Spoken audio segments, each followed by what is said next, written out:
Donc Covivio s'est très tôt positionné sur l'externalisation, à la fois d'actifs bureaux, d'actifs logements, mais aussi d'actifs hôteliers. On a été des précurseurs dans ces différents secteurs. Après, on a développé une expertise de développement from scratch, où on était capable de racheter des terrains et d'accompagner nos opérateurs partenaires dans leur développement. Et puis, on s'est ouvert à l'international. On a fait des gros développements en Allemagne et en Italie, ce qui nous a permis de nous diversifier de façon très forte. Et on s'est appuyé sur des équipes locales très compétentes pour continuer notre développement pan-européen. Et toutes ces étapes clés, je dirais, du groupe Covivio ont été très utiles pour le développement dans le segment hôtelier, à la fois parce qu'on a su s'adapter aux problématiques des opérateurs pour les accompagner dans leur croissance organique, mais aussi on a été capable de les accompagner à l'international, ce qui était un point stratégique pour eux.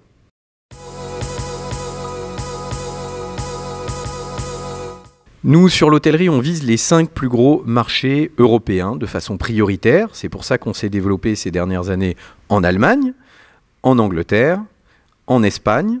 On était très présent en France. On regarde certains sujets en Italie.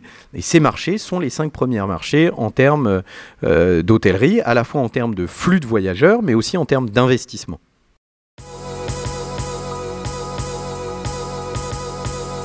Des marchés comme la Pologne, par exemple, nous intéressent vraiment parce que la Pologne est l'un des pays où il y a le plus de croissance en Europe et je crois le 4e dans le monde. Et donc, c'est des pays qui peuvent nous intéresser. On regarde le Portugal, qui a aussi une très bonne dynamique de croissance.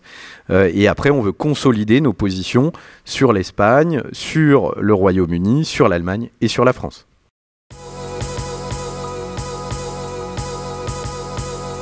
Mes projets coup de cœur, alors c'est difficile de ne pas citer, si on parle du segment hôtelier, le deal au Royaume-Uni, qui a été un deal éminemment stratégique pour notre pôle hôtelier. Pourquoi ? Parce que c'était la première fois qu'on allait dans ce pays, c'est la première fois qu'on travaillait sur une monnaie hors euro. Et puis, le Royaume-Uni, on avait déjà regardé par le passé, c'était un marché qui était très compétitif et on a profité, je dirais, du Brexit pour pouvoir faire cette opération dans des conditions avantageuses. Et on est surtout très fiers de ce partenariat avec Intercontinental, parce qu'Intercontinental n'était pas habitué à signer des baux. Et ils ont accepté, vu la qualité des actifs, vu leur côté emblématique, de signer avec nous 14 baux de 25 ans ferme, triple net, à des rendements très intéressants. Dans les coups de cœur, il y a aussi la diversification en termes de marques. Nous, on croit beaucoup au développement des produits lifestyle. Et sur l'année 2018, on en a fait 5 nouvelles, à la fois via le développement de Kimpton en Europe, qui était une vraie nouveauté, où on a accompagné Intercontinental. La marque Voco, où on a aussi suivi Intercontinental sur ce portefeuille. La marque Indigo.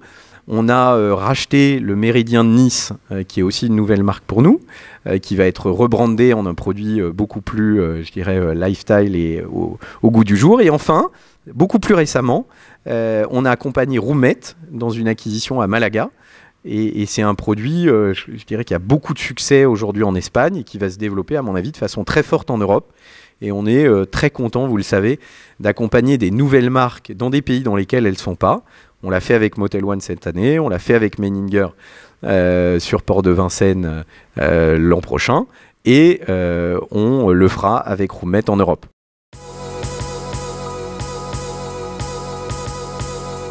D'autres développements sur Wellio, on en est très fiers parce qu'il naît du savoir-faire qu'on a sur les bureaux et sur l'hôtellerie. Aujourd'hui, on ressent, comme dans l'hôtellerie, un vrai besoin de services complémentaires dans les bureaux. Et c'est ce qui nous a donné envie de s'adapter à la demande de nos locataires pour développer ce produit Wellio, qui est donc un produit de coworking. On a des ambitions très fortes sur ce produit, vu qu'on veut développer 35 000 m² à horizon 2022. On a déjà 4 sites.